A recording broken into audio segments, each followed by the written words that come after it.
If you're new to us here, we like to do an in-depth recap before we jump into our discussion. And again, there will be no discussion this week since I have Jeremy and not Blake. But we do cut the recap out, and I will be doing that again here, and we'll throw that up separately on YouTube just for your convenience. So if you happen to find yourself just on that recap video, but you wanted to see the full podcast or the full discussion, it will typically be linked in the description. But again, not this week, because this week is only a recap. Anyways, without further ado, let's get into it. Episode, I want to say 19. Let me scroll up in my notes here. Episode 19 of Worlds Beyond Number, Kith and Kin. All right. So the episode begins in the morning in the Tower of the Glove, which is the name of Suvi's tower, where she is asleep in her study.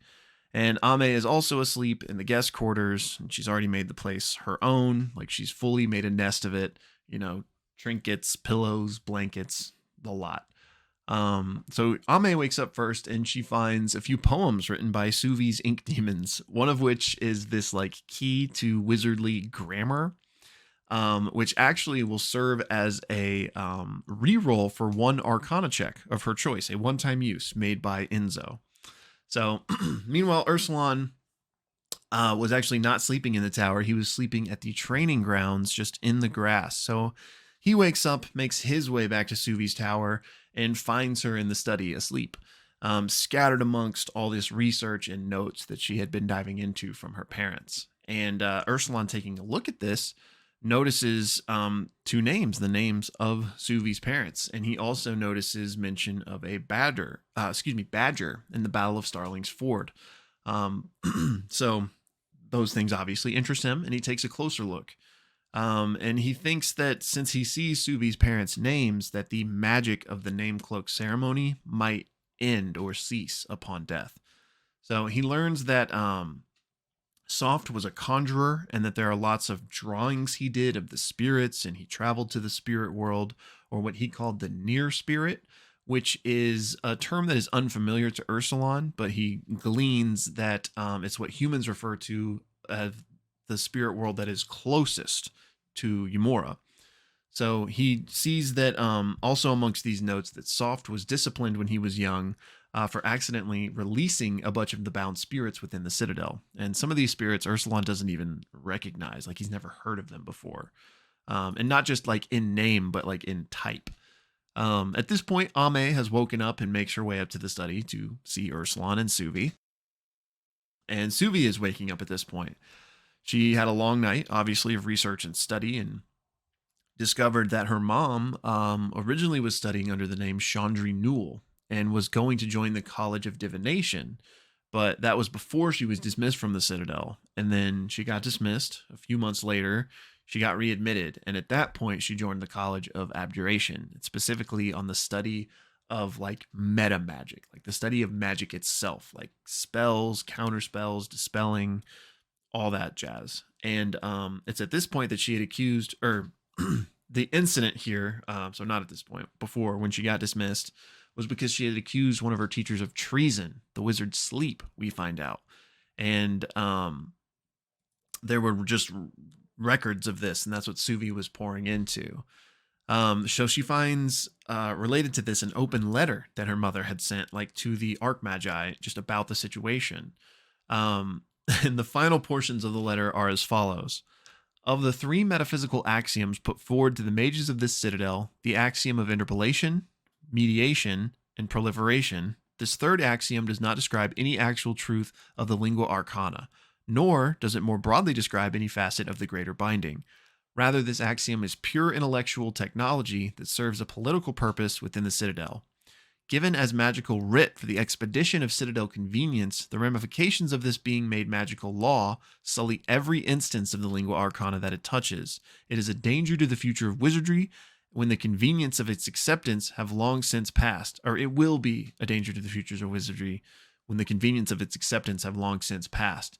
The ripples of its effect on magic itself will still be felt. Should the Archmagi see it in their wisdom to reverse my dismissal, I will be happy to walk them through how I discovered this stain on the face of magic itself. Good day, the wizard Chandri. So Suvi, understands where she got it from. So Brennan then describes that the axiom of interpolation and mediation are simple laws that are taught to all young wizards about the broad truths of spellcasting in general, things that are true across spells even in different schools of magic. The axiom of proliferation is that the more times a spell is written down, the weaker that spell becomes. So the more a spell is in spell books, the more wizards teach others about the spell, the weaker it is. So Suvi's mother thinks that this is not a part of the lingua arcana, and is in fact a stain upon it. So, she's telling her friends this, and she also found a bunch of love letters between her parents from when they were young.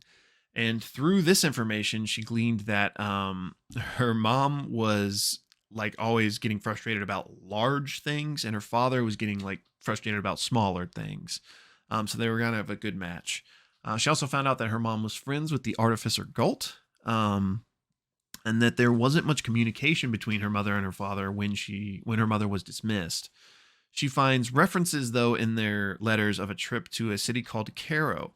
And there's a note where her mom says that finding that would be like finding the Antivoli. And then Brennan basically describes like what the Antivoli is in the context of this world to, Lou, Aabria, and Erika. So we get a little bit of a timeline here. 1423, the term lingua arcana is coined. 1440, the first college of summoners is formed. 1456, the third college of summoners and the conclave of magi is founded in the city of Cairo. This is around the same time that the term like wizard became a thing. In 1464, the Siraz Imperium approaches the conclave in an offer of support. And at the time, there were two major factions in the conclave, the Aquarditi and the Antivoli. So I don't know if I'm saying this right, the Aquarditi, which I don't feel like that's right, but that's what I have written down.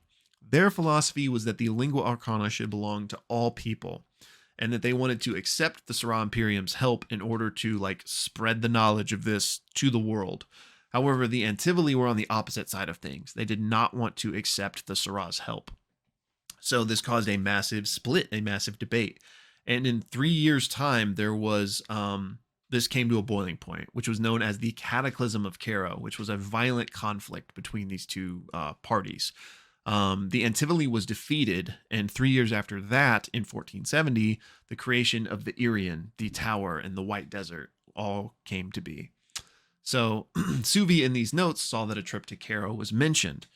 So, she's trying to just connect these pieces in her mind. So at this point, Suvi kind of like fully awakens. I mistakenly said that she was telling all of this information to Ursulon and Ame.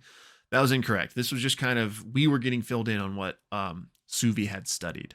So at this point, Suvi is waking up and notices Ursulon and Ame in her study. Ame tells her that she is going to go see Pomeroy, and Suvi's like, well, I can go with you. And Ursulon's like, yeah, I want to come as well. So the three head out. And as they do, Suvi runs into her page, Yulia, and Suvi's like, take the day off. But then she's like, actually, wait, go give me all the research you can on Cairo and the Cataclysm of Cairo. And also go check if anyone named Ghost has arrived to the Citadel. And Ame actually asks Yulia for something as well. She wants to know if she can find all the information on the stranger, the man in black, the pilgrim beneath the stars. And Ursulon he asks something as well. He's interested in getting a similar shirt like Yulia has that is enchanted.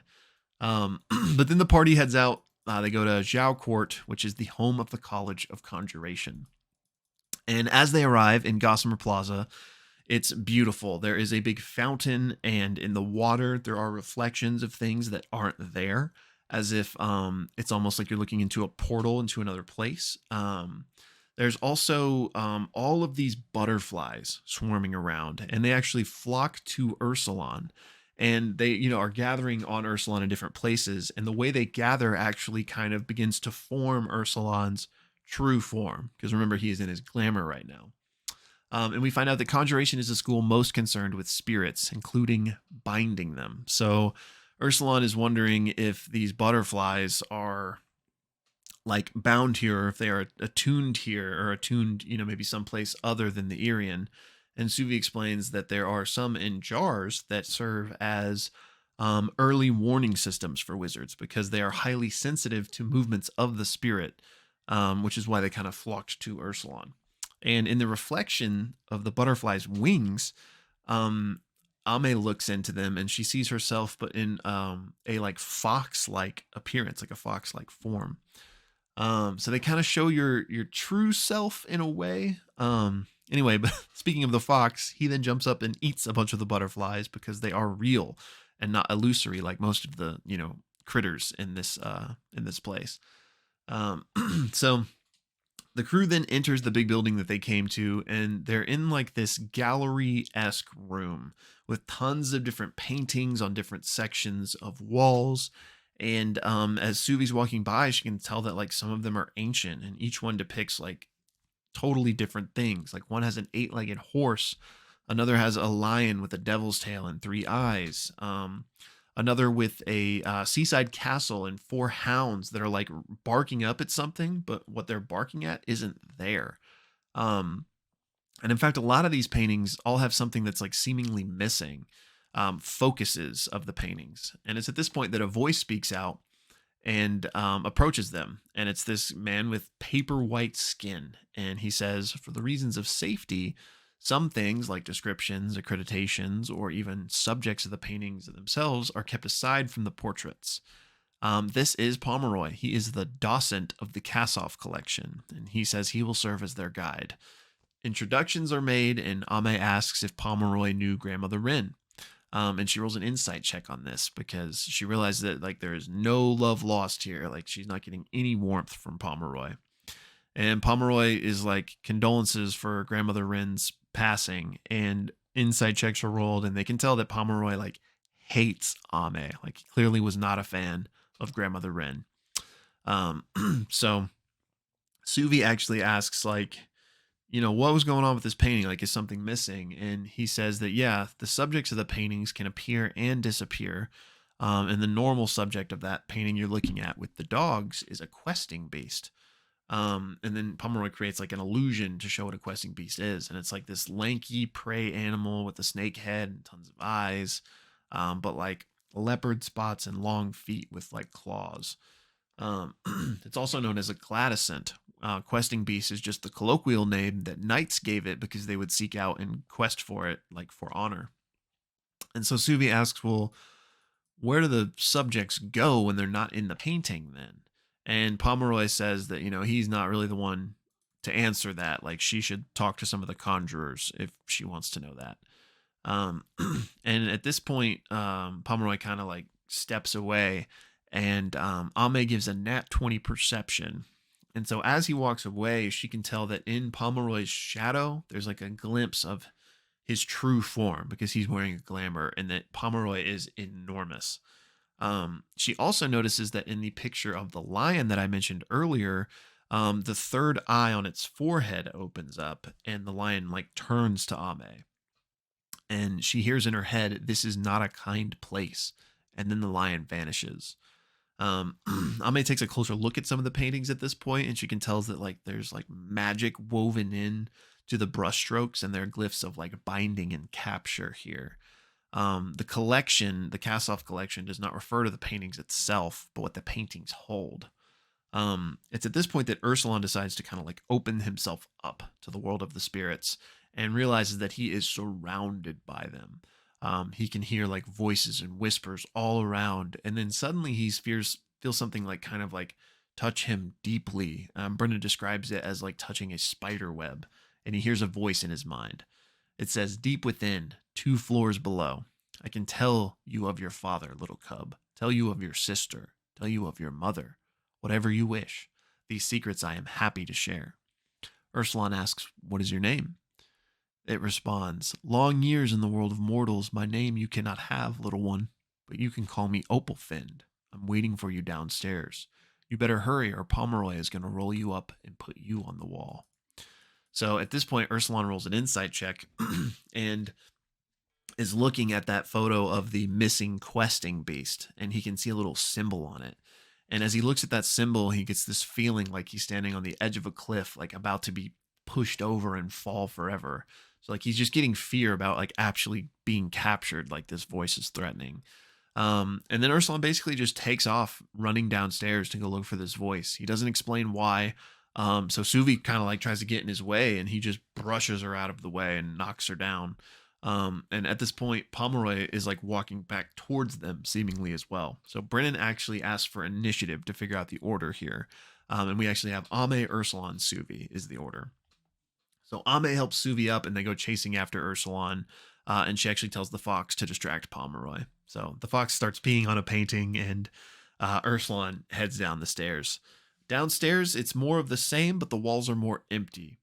So Ursulon kind of opens himself back up again, and the voice contacts him again. It says, "Your little fox friend is a big help. I'm at the very back. Follow the sound of my voice."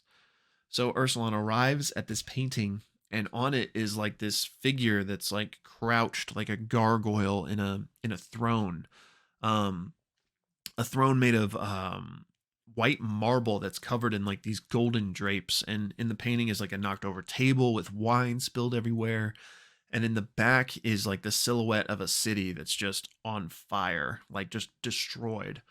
And again, seated in this throne is this creature like curled in relaxation with these like long wings, and a face covered by a like jester's mask, like a masquerade mask held by a wand. um, and the voice says, "You've been way shadowed for a long time." And the word badger, that's a funny word to find in a journal. And so they basically have this conversation where Ursulon is like, "Did you speak to my sister?" And this voice is basically saying, like, "Yes, she was here. Like, she was in this collection, but she's no longer here." So Ursulon is like, "What?" And then the voice is like, "Yeah, she came looking for someone, and she had no business being in this world, but she believed that there was some purpose to being here." What do you call that when you have purpose that is dangerous and leads you from home? And Ursulon says, "A quest." And he's like, "Yes, I suppose you do call it that. And I'd be more than happy to tell you when she was here, when she left, and where she went. I can't tell you if she's still alive, but that's because it's a dangerous world. So how badly do you want to know the answer to these questions?" And Ursulon's like, "What does it take?" And the voice says, "To take my painting off of the wall." So Ursulon says, "Fine." And it's at this point that Suvi and Ame approach, and Suvi is remembering what happened at Port Talon, how she just can't trust spirits, like they're just going to do what they want to do sometimes. So she doesn't know if she can trust Ursulon here. So she actually prepares a witch bolt to cast, using her secret of contingency, which mechanically, essentially, what this allows her to do is like set a certain condition, and if this condition is met, the spell will go off. So kind of like preparing or holding a spell, but you can prep it. Um, so she does that, and the condition she sets is that Ursulon disrupts the peace of this place. So we actually roll initiative once more to see how the order of these things go, and Suvi and Ursulon both roll a 7, and Ame rolls a 6. But Suvi has one higher dex than Ursulon, so she'll go first. So she is gonna like yell something out, as you know, as she's like prepping this spell, and she just says, "Wait." So Ursulon is moving to take the painting off the wall. And Brennan actually has a pure luck check that is rolled to see if this constitutes disturbing the peace, which will then set off the spell. So Aabria rolls, and Ursulon, Lou is going to call odds or evens. And if he's right, the spell won't go off. He calls evens, and he is right. So next up is Ame's initiative, and she just shouts truth at the painting, casting the command spell, and she succeeds. So she asks, "Who are you?" And we find out, like, "I am Opalfind, creature of the shadow, a demon." She asks why he was bound here, and he says because his aims were different than those of the wizards. And then she asks, Ursulon asks, what you said about my sister, is it true?" And Suvi in this moment is like, "Ursulon, take your hands off the painting." And he yells at her to shut up. And the demon says, "Yeah, your sister was here. That is true, but I have hinted at knowing more than I actually do." And at this point, Ursulon takes his hands off the painting. The voice begs with him at that point, being like, "Are we not kin? Will you leave me here to fester? The wizards who trapped me here are cruel. They bent our world to their aims. Your sister was here. I could smell it on you. Your spirits whose woods touched the same little island out in the sea. A queen in green, a prince in blue, a lumbering bear. I could smell the bear on the badger, and I can smell it on you. So I took a little creative liberty. I knew enough about the bear to know you probably didn't know who your mother is. And then Ame says, not all kin are kith. Episode name drop. Um, he then tells, the voice then tells Ursulon, you know what that wizard was about to do to you, right? Referring to the spell. And Ursulon says, what are you talking about? It's at this point that Pomeroy comes down with the fox and basically reprimands all of them, saying, step away from the painting. And Ursulon again hears in his mind, the whole time you've been here, you've been just one moment away from becoming a painting yourself. So be careful. Just the voice threatening him again. Ame then asks Pomeroy like what his dealings were with Grandmother Wren, and he becomes cagey and won't say. And so Ame threatens him, and on an intimidation check, she gets a 21. And so Pomeroy laughs and says, well, okay, let's go talk in the cafe then. And as he does, his shadow like flickers to reveal many legs. And that's where the episode ends.